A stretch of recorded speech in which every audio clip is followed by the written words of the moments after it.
ಹೇಳಿದ್ವಿ, ಅಧರ್ಮೀಯ ಹೋರಾಟಗಾರರೇ, ಅನಾಗರಿಕರೇ, ಅವಿವೇಕಿಗಳೇ, ಮೂರ್ಖರೇ, ಲಫಂಗಗಳೇ, ಇನ್ನೂ ಜನರನ್ನು ದಾರಿ ತಪ್ಪಿಸಬೇಡಿ ಅಂತ ಹೇಳಿದ್ವಿ. ಪ್ರಜ್ಞಾವಂತ ವೀಕ್ಷಕರೇ, ಈಗಲಾದರೂ ಕಣ್ಬಿಡಿ, ಓಪನ್ ಮಾಡಿ, ಸ್ವಲ್ಪ ಆದರೂ ಕಾಮನ್ ಸೆನ್ಸಲ್ಲಿ ಈ ಸ್ಟೋರಿನ ನೋಡಿ. ಈಗ ನಾನು ನಿಮಗೆ ಧರ್ಮಸ್ಥಳದಲ್ಲಿ ಅನಾಥ ಶವಗಳು ಸಿಗ್ತಾ ಇತ್ತಾ, ಸಿಕ್ಕಿದ್ರೆ ಏನಾಗ್ತಾ ಇತ್ತು, ಪ್ರೊಸೀಜರ್ಸ್ಗಳು ಏನು ಮಾಡ್ತಾಯಿದ್ರು, ಎಲ್ಲಿ ಹೂಳ್ತಾಯಿದ್ರು, ಆ ಬಾಡಿಗಳ ಅವಶೇಷಗಳು ಎಲ್ಲಿ ಇರಬಹುದು, ಯಾಕಾಗಿ ಹೂಳ್ತಾ ಇದ್ರು ಅನ್ನೋದನ್ನು ತಿಳಿಸ್ತೀನಿ. ನಾನೇ ಹೇಳಿದ ಪ್ರಕಾರ ನಿಮಗೆ 1988ಕ್ಕೆ ಹೋಗ್ತೀನಿ. ಗೋಯಿಂಗ್ ಬ್ಯಾಕ್, ಧರ್ಮಸ್ಥಳ ಗ್ರಾಮ ಪಂಚಾಯಿತಿ ಅಲ್ಲಿ ಇರುವ ಎಲ್ಲ ಡಾಕ್ಯುಮೆಂಟ್ಗಳನ್ನು ತೆಗೆದಿದ್ದೀವಿ. ನಾನು ನಿಮಗೆ 1988ರ ಡಾಕ್ಯುಮೆಂಟ್ ಇನ್ನು ತೋರಿಸ್ಲಿಕ್ಕೆ ಇಷ್ಟಪಡ್ತಾ ಇದ್ದೀನಿ. ಇದು ನನ್ನದಲ್ಲ, ಪವರ್ ಟಿವಿಯವರದ್ದು ಅಲ್ಲ. ಸ್ಟ್ರೈಟ್ ಅವೇ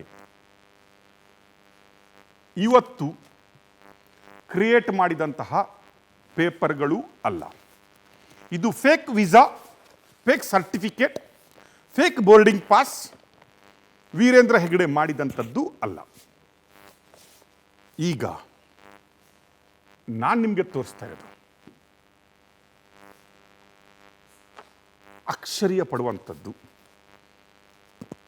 ಯಾವ ರೀತಿಯಾಗಿ ಒಂದು ಧರ್ಮವನ್ನು ಹಾಳು ಮಾಡಬೇಕಾದ್ರೆ ಪ್ರಪಗಂಡ ಮಾಡಬಹುದು, ಕಥೆಗಳನ್ನು ಸೃಷ್ಟಿಸ್ಬೋದು, ಸ್ಕ್ರಿಪ್ಟ್ಗಳನ್ನು ಬರೀಬೋದು, ಪ್ರಜ್ಞಾವಂತರ ನಾಗರಿಕರನ್ನೇ ಯಾವ ರೀತಿಯಾಗಿ ದಾರಿ ತಪ್ಪಿಸ್ಬೋದು, ಹೈಲಿ ಎಜುಕೇಟೆಡ್ ಅಂತವರು ಇದರಲ್ಲಿ ಸೇರ್ಕೊಂಡ್ಬಿಟ್ಟು ಏನೇನು ಮಾಡ್ಬೋದು ಧರ್ಮವನ್ನು ದಾರಿ ತಪ್ಪಿಸಬೇಕಾದ್ರೆ, ಸ್ಯಾಡಿಸ್ಟ್ಗಳಾಗಿ ಅಂತ ಹೇಳೋದನ್ನು ನೋಡ್ತೀನಿ.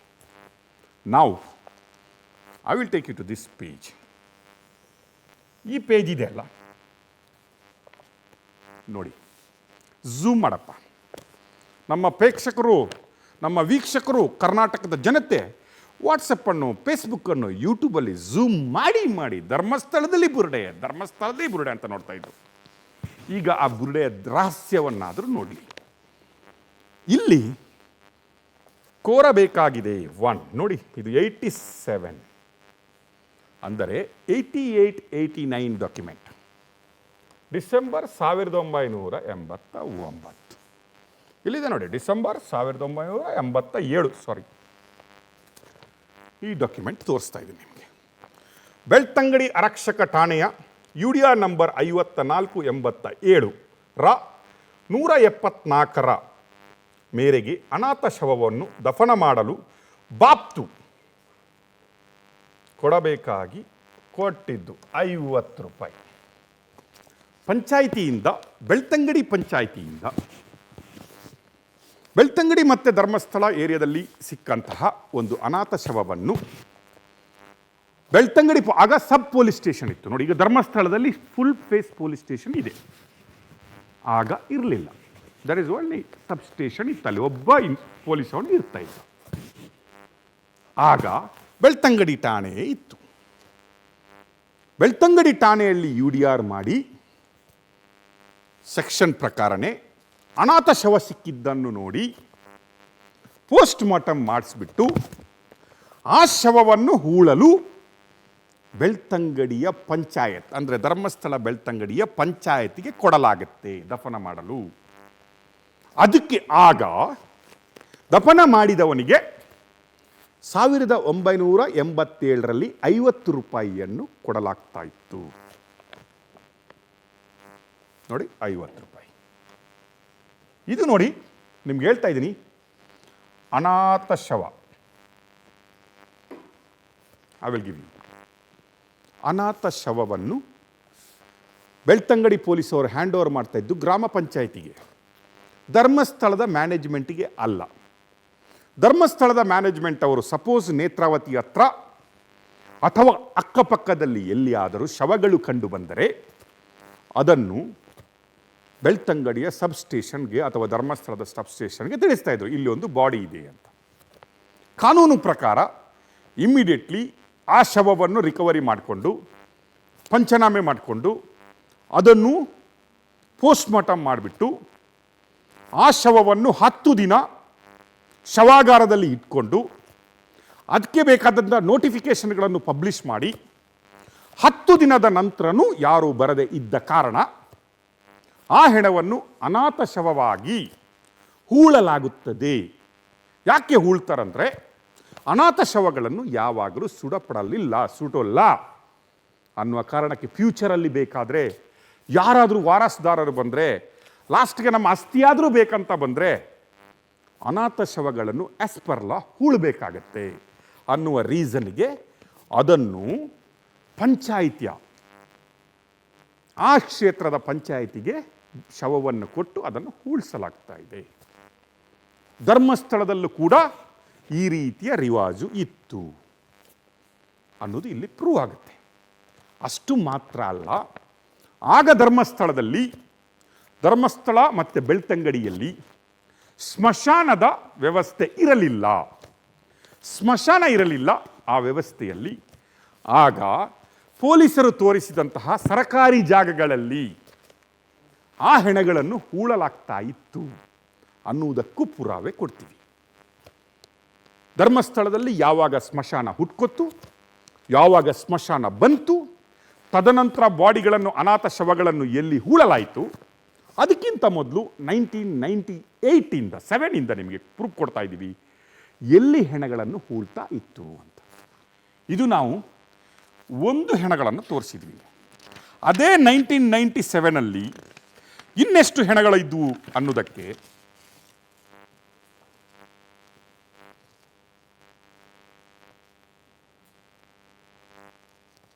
ಇಲ್ಲಿ ನೋಡಿ. I have 2 more, not 1 more, another 2 more. Belthangady ಆರಕ್ಷಕ ಠಾಣೆ UDR ನಂಬರ್ 2/88 ಅನಾಥ ಶವವನ್ನು ದಫನ ಮಾಡಲು ಬಾಬು ಎಂಬವರಿಗೆ 50 ರೂಪಾಯಿಯನ್ನು ಕೊಡಲಾಯಿತು. ಬೆಳ್ತಂಗಡಿ ಆರಕ್ಷಕ ಠಾಣೆ UDR ನಂಬರ್ 588 ಅಂಡರ್ ಸೆಕ್ಷನ್ 174 ಇಲ್ಲಿನೂ ಕೂಡ ಅವರಿಗೆ ಶವ ಹೂಳಲಿಕ್ಕೆ 50 ರೂಪಾಯಿ ಕೊಡಲಾಯಿತು. ಯಾರು ಸೈನ್ ಹಾಕಿದ್ದು? ಪ್ರಧಾನರು, ಮಂಡಲ ಪಂಚಾಯತು, ಧರ್ಮಸ್ಥಳ. ಅಂದರೆ ಅನಾಥ ಶವಗಳನ್ನು ಡಿಸ್ಪೋಸ್ ಮಾಡ್ತಾ ಇದ್ದಿದ್ದು ಧರ್ಮಸ್ಥಳದ ಪಂಚಾಯತ್ ಅವರು ಆಗಿದ್ದರು. ಕೆಲವೊಮ್ಮೆ ಅನಾಥ ಶವಗಳು ತುಂಬ ಕೊಳೆತು ಹೋದ ಸಂದರ್ಭದಲ್ಲಿ ಅದನ್ನು ಪೋಸ್ಟ್ಮಾರ್ಟಮನ್ನು ಪೊಲೀಸರು ಬಂದು ಅಲ್ಲೇ ಒಂದು ಸೀರೆ ಬಟ್ಟೆಗಳನ್ನು ಕಟ್ಟಿಬಿಟ್ಟು ಅಲ್ಲೇ ಮಾಡಿಬಿಟ್ಟು ಹೆಣವನ್ನು ಪಂಚಾಯಿತಿಗೆ ಕೊಡ್ತಾ ಇದ್ರು ಅನ್ನೋದನ್ನು ಅಲ್ಲಿಯ ಸ್ಥಳೀಯರು ಈಗಲೂ ಒಪ್ಕೋತಾರೆ. ಆಗ ಪಂಚಾಯಿತಿಯಲ್ಲಿ ದುಡ್ಡುಗಳಿರೋದ ಕಾರಣ, ಸರ್ ಸ್ವಲ್ಪ ಹೆಲ್ಪ್ ಮಾಡಿಯಪ್ಪ, ನಿಮ್ಮ ಕ್ಲೀನರ್ಗಳಿದ್ದಾರೆ, ಅಯ್ಯೋ ಇಷ್ಟು ಕ್ಲೀನಿಂಗ್ ಮಾಡುವವರಿದ್ದಾರೆ, 1-2 ಜನ ಕೊಡಿ ಅಂತ ಹೇಳುವುದು ಸಹಜ ಇತ್ತು. ಇವತ್ತು ಕೂಡ ಒಂದು ಹೆಣ ಹೂಳುವಾಗ ಅಥವಾ ಸುಡುವಾಗ ಒಬ್ಬನಿಂದ ಸಾಧ್ಯವಾಗಲ್ಲ. ಒಂದು ಹೆಣವನ್ನು ಹೊತ್ಕೊಂಡು ಹೋಗ್ಲಿಕ್ಕೆ ಜ್ಞಾನೋದಯ ಆದ ಭೀಮನಿಂದನೂ ಸಾಧ್ಯ ಇಲ್ಲ, ಎಲ್ಲೋ ಜ್ಞಾನೋದಯವಾದ ಕೌರವನಿಗೂ ಒಂದು ಹೆಣವನ್ನು ಅದು ಚಿಕ್ಕ ಮಗುವಿನ ಹೆಣವನ್ನಾದರೂ ಹೊತ್ಕೊಳ್ಳಿಕ್ಕೆ ಆಗಲ್ಲ. ಹೆಣಬಾರ ಅಂತ ನಾವು ಹೇಳ್ತೀವಿ. ಆಗ ಕೌರವನೊಟ್ಟಿಗಿದ್ದವರು ಉಳಿದವರು ಏನು ಅನ್ನೋದನ್ನು Kaurava ಹೇಳಿರ್ಬೋದು.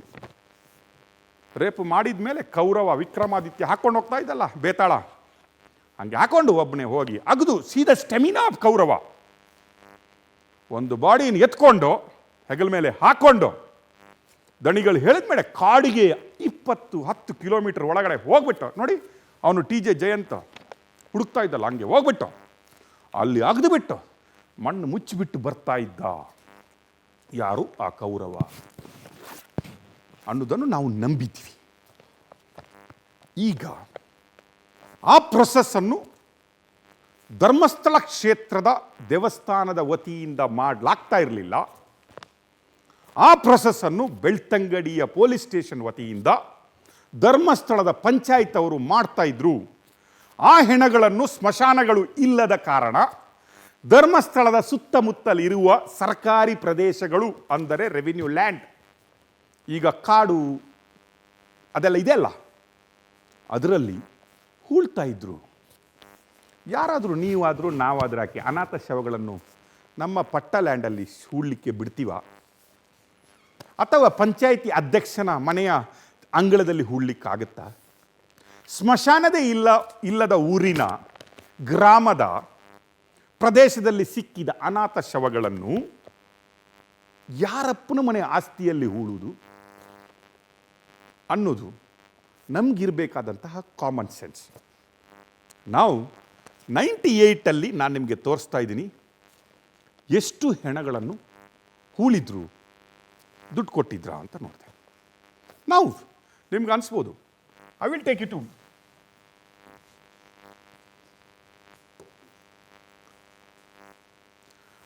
To another page.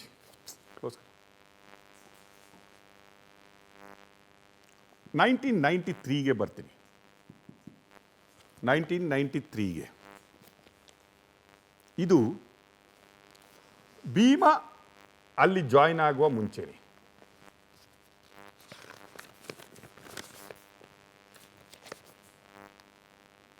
Bima ಇನ್ನು ಜಾಯ್ನ್ ಆಗಿರಲಿಲ್ಲ, ಆಗಲೇ ಬರ್ತಾನೆ. I will show this. 1987 ತೋರಿಸಿದ್ದೀನಿ, ಈಗ 1993 ತೋರಿಸಿದ್ದೀನಿ.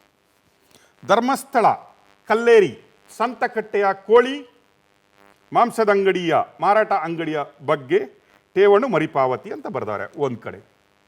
ಇದೆಲ್ಲ ಲೆಕ್ಕ. ಧರ್ಮಸ್ಥಳ ಬಸ್ ಸ್ಟ್ಯಾಂಡಿನಲ್ಲಿ ಅನಾಥ ಶವವನ್ನು ದಫನ ಮಾಡಿದ ಬಾಪ್ತು ಚುಕ್ತ ಸಣ್ಣ ಗುರುವ ಇವರಿಗೆ 50 ರೂಪಾಯಿ ಕೂಲಿ ಕೊಟ್ಟಿದ್ದೀವಿ ಅಂತ ಬರೀತಾರೆ. ಎಲ್ಲಿ ಸಿಕ್ಕಿದ್ದು ಹೆಣ? ಅನಾಥ ಶವ ಸಿಕ್ಕಿದೆಯಲ್ಲಿ? ಧರ್ಮಸ್ಥಳ ಬಸ್ ಸ್ಟ್ಯಾಂಡ್ನಲ್ಲಿದ್ದ ಅನಾಥ ಶವವನ್ನು ದಫನ ಮಾಡಿದ ಬಾಪ್ತು ಯಾರಿಗೆ ಕೊಟ್ಟಿದ್ದಂದ್ರೂ ಬರೀತಾರೆ. ಸನ್ ಆಫ್ ಗುರುವ ಇವರಿಗೆ ಕೊಡಬೇಕಾದ ಕೂಲಿ ರೂಪಾಯಿ 50. ಅಂದರೆ ಯಾರೋ ಒಬ್ಬ ಅನಾಥ ಧರ್ಮಸ್ಥಳ ಬಸ್ ಸ್ಟ್ಯಾಂಡಲ್ಲಿ ಬಂದು ಮಲಗಿದ್ದಾನೆ, ಅಲ್ಲೇ ಸತ್ತೋಗಿದ್ದಾನೆ. ಆ ಹೆಣವನ್ನು UDR ಮಾಡಿ ತದನಂತರ ಅದನ್ನು ಧರ್ಮಸ್ಥಳ ಪಂಚಾಯತ್ಗೆ ಕೊಟ್ಟು ಅದನ್ನು ಅವರು ದಫನ ಮಾಡಿರುತ್ತಾರೆ ಅನ್ನುವುದಕ್ಕೆ ಪ್ರೂಫ್. ಇದು ರಾಕೇಶ್ ಶೆಟ್ಟಿಯವರದಲ್ಲ, ಇದು ಪವರ್ ಟಿವಿಯವರದ್ದು ಅಲ್ಲ. Let me take it next page. ನಿಮ್ಗೆ ಇನ್ನೊಂದು ಪೇಜಿಗೆ ಕರ್ಕೊಂಡು ಹೋಗ್ತೀನಿ.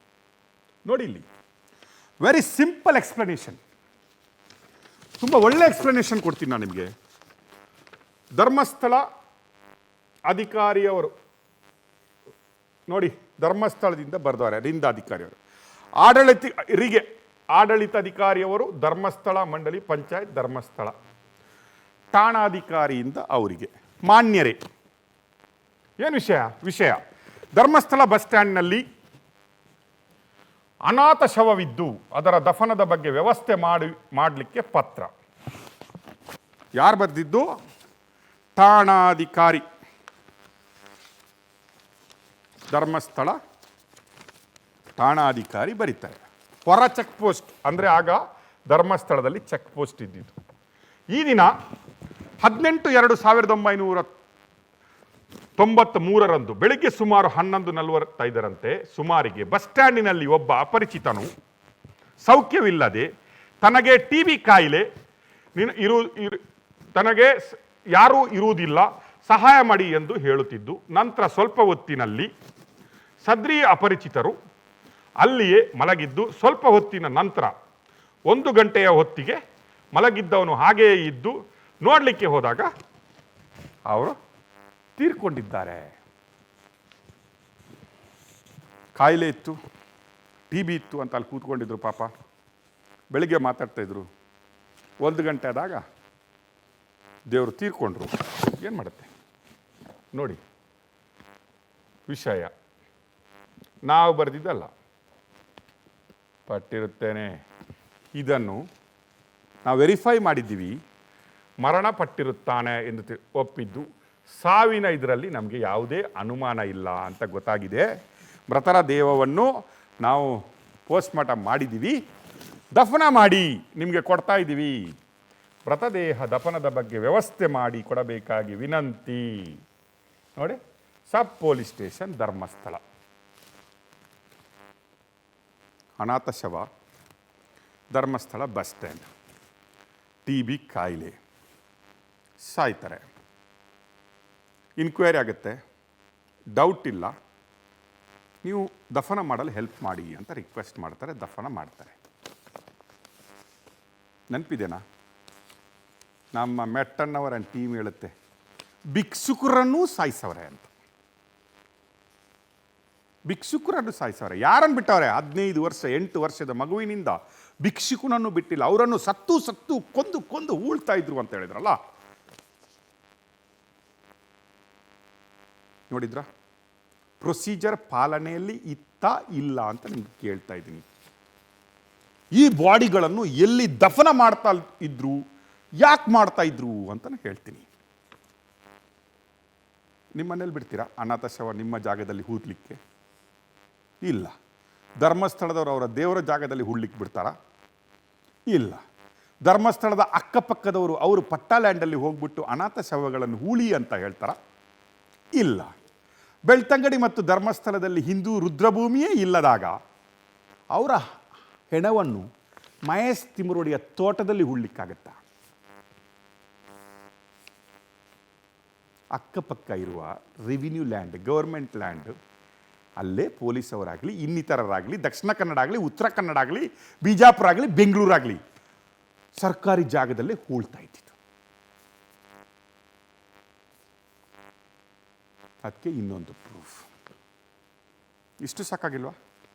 ಇನ್ನೊಂದು ವರ್ಷಕ್ಕೆ ಹೋಗ್ಬೇಕಾ? ಹೋಗುವ. ಲೆಟ್ ಮೀ ಗೋ ಟು ಇನ್ನೊಂದು ಪೇಜು. ನೇತ್ರಾವತಿಯ ನೋಡಿ, ದುಡ್ಡು ಕಟ್ಟಿದ್ದಕ್ಕೆ ರಸೀದು. ಧರ್ಮಕ್ಕಲ್ಲ, ದುಡ್ಡು ಕೊಟ್ಟಿದೆಯಲ್ಲ 50 ರೂಪಾಯಿ, ಅದರ ರಸೀದು ವಿತ್ ಸ್ಟ್ಯಾಂಪ್. ಯಾರು ಬರೆದಿರೋದು? ಆಡಳಿತಕಾರಿ ಧರ್ಮಸ್ಥಳ ಗ್ರಾಮ ಪಂಚಾಯತ್, ಪೇಯ್ಡ್. ಇದು ಟ್ರಂಪ್ ಸರ್ಕಾರ ಅಲ್ಲ, ಪುನಃ ಹೇಳ್ಬೇಡಿ ವಿಸಾದಾಗೆ ಮಾಡಿಬಿಟ್ರು ಅಂತ. ನಾಳೆನೇ ಮಾಡಿಬಿಟ್ರು ಅಂತ ಮಾಡಿಬಿಟ್ರು. ಟ್ರಂಪ್ ಸರ್ಕಾರ ವೀರೇಂದ್ರ ಹೆಗಡೆಗೆ ತುಂಬ ಕ್ಲೋಸ್ ಇದೆ. ಅಮೇರಿಕದಲ್ಲಿ ಅದನ್ನು ಮಾಡಿಬಿಟ್ಟು ಕಳಿಸ್ಕೊಟ್ಟವ್ರೆ ರಾಕೇಶ್ ಶೆಟ್ಟರಿಗೆ, ಕೋಟಿ ಬಕೆಟ್ ಒಟ್ಟಿಗೆ ಅಂತ ಹೇಳ್ಬೇಡಿ. I am showing you the proof. ಇದು ಹಣೆ ಬರ, ಇದು ಪ್ರೂಫ್, ಇದು ತಲೆಬುಡೆಯ ರಹಸ್ಯ. ತಲೆಬುರುಡೆ ಇದೆಯಲ್ಲ, ಅದರ ರಹಸ್ಯ ಇನ್ನೂ ಇದೆ. I will take it to next page.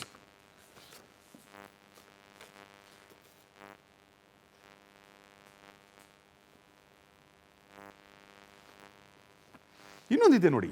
Netravati ಕಿನಾರೆಯಲ್ಲಿ ಅನಾಥ ಶವ ದಫನ ಮಾಡ್ತಾ ಇದ್ದ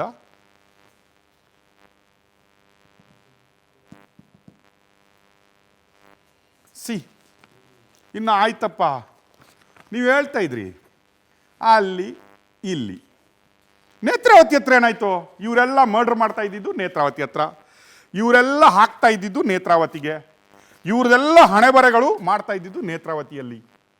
ನೇತ್ರಾವತಿಯಲ್ಲಿ ಏನು ಮಾಡಿದ್ರಪ್ಪ ನಮ್ಮವರು? ನೇತ್ರಾವತಿಯ ನದಿ ಕಿನಾರೆಯಲ್ಲಿ ಅಪರಿಚಿತ ಶವ ಪತ್ತೆ, ದಫನ ಮಾಡಿದ ಬಾಪ್ತು.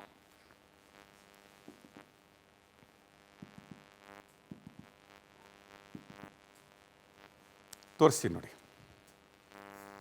This is what the truth. ನೋಡಿ, ಪಾಯಿಂಟ್ ನಂಬರ್ 5 ಏನು ತೋರಿಸುತ್ತೇಳಿ? ನೇತ್ರಾವತಿಯ ನದಿಯ ಕಿನಾರೆಯಲ್ಲಿ ಅಪರಿಚಿತ ಶವ ದಫನ ಮಾಡಿದ ಬಾಪ್ತು ಕೂಲಿ 50 ರೂಪಾಯಿ. 1/6/1993. ಪಾಯಿಂಟ್ ನಂಬರ್ 6 ಓದಿ. ಸಿಕ್ಕಿದೆ, ಹೌದಪ್ಪ ಮಿಸ್ಟರ್ ಮೆಟ್ಟಣ್ಣ, ಮಿಸ್ಟರ್ ಮಹೇಶಣ್ಣ, ಸಿಕ್ಕಿದೆ ಬಾಡಿ. ಅದರಲ್ಲಿ ಒಂದು ನೀನು ಮಾಡಿದ ರೇಪದ್ದು ಇದೆ. ನನಗೆ ಹೇಳ್ದವರು ಇದ್ದಾರೆ, ಪವರ್ ಟಿ ವಿ ಆಫೀಸಿಗೆ ಬಂದವರೇ, ನಾವು ಮಹೇಶಣ್ಣ ರೇಪ್ ಮಾಡಿದ್ದು ನೋಡಿದ್ದೀವಿ, ಸೌಜನ್ಯ ರೇಪ್ ಕೇಸಲ್ಲಿ ಮಹೇಶಣ್ಣನು ಇನ್ವಾಲ್ವ್ ಅಂತ ಹೇಳ್ದವ್ರು ಇದ್ದಾರೆ. ನಿನ್ನದ್ದು ಬ್ರೈನ್ ಮ್ಯಾಪಿಂಗ್ ಆಗಬೇಕು ಫಸ್ಟ್. ಕರೆಕ್ಟ್. ಏನು ಮಾಡಿದರು? What happen? 1993 ರಿಸಿಟ್ ಬೇಕಾ? ನೀನು ಕೇಳ್ತೇನೆ, ಅದು ಬರ್ದವ್ರೆ, ರಿಸಿಟ್ ಎಲ್ಲಿದೆ ನೋಡಮ್ಮ ಮಗ ಮಹೇಶ, ಇದು ರಿಸಿಟ್. 19 SITಗೆ ಪ್ರಣಮ್ ಮುಖರ್ಜಿ ಅವರಿಗೆ, ಅನುಚೇತ್ ಅವರಿಗೆ, ಸೌಮ್ಯಲತಾ ಅವರಿಗೆ, ಜಿತೇಂದ್ರ ಅವರಿಗೆ ತಗೊಂಡೋಗಿ ಕೊಡು, ಇಲ್ಲ ಅಂದರೆ ನಾನು ಕೊಡ್ತೀನಿ, ಬಾ ತಗೊಂಡೋಗಿ ಕೊಡು. ನಿನ್ನ ತಲೆಬುರುಡೆ ಇದರಲ್ಲಿ ಯಾವುದಾದ್ರೂ ಇದೆಯಾ ಅಂತ ಹುಡುಕು. ನಿನ್ನ ತಲೆಬುರುಡೆ ಇದೆ ಅಲ್ವಾ, ಅದು ಅಗದ್ಕೊಂಡು ಬಂದ ತಲೆಬುರುಡೆ ಇದೆ ಅಲ್ವಾ, ಪೊಲೀಸ್ ಸ್ಟೇಷನ್ಗೆ ಗೋಗಲ್ ಹಾಕೊಂಡ್ಬಿಟ್ಟು ಬಂದ ತಲೆಬುರುಡೆ ಇದೆಯಲ್ಲ, ಅದೇನಾದರೂ ಇದೇನಾ ಅಂತ ಹುಡುಕು. ಕರೆಕ್ಟ್. ಸಾಕ್ಷಿನಾಶ. ಮಹೇಶ್ ಅವ್ರ ಕತೆ ಹೇಳ್ತೀನಿ ಕೇಳು. ಯಾರೋ ಒಬ್ಬ ಮರ ಕಡಿಲಿಕ್ಕೆ ಹೋಗ್ತಾನಂತೆ, ಅಲ್ಲಿ ಒಬ್ಬ ಮರದ ಕೆಳಗಡೆ ಬೀಳಿ ಸಾಯ್ತಾನಂತೆ. ಅಲ್ಲೇ ನೀನು JCB ತೆಗೆದು ಒಳಗಡೆ ಹಾಕಿ ಬರ್ತೀಯಂತೆ. ಆ ಕತೆ ಏನಾದರೂ ನೆನಪಿದ್ದೇನ ನೋಡು, ಅದರ ಸಾಕ್ಷಿ ಒಂದು ದಿನ ಕೊಡ್ತೀನಿ ನಿನಗೆ. This is what 93. ಇನ್ನೊಂದು ಬೆಳ್ತಂಗಡಿ ಪೊಲೀಸರು UDR ನಂಬರ್ 4393.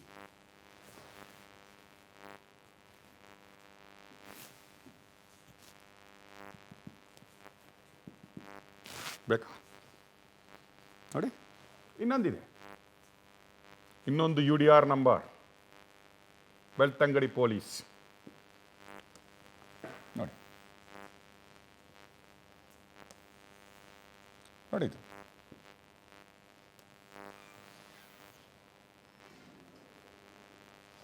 ₹50 ಕಾಣ್ತಾ ಇದೆ. ಇನ್ನೊಂದು ಬಾಡಿ, ಇಲ್ಲಿನೂ ಪೊಲೀಸ್ ಅವರು ಬರೆದಿದ್ದು ಲೆಟರ್ ಇದೆ.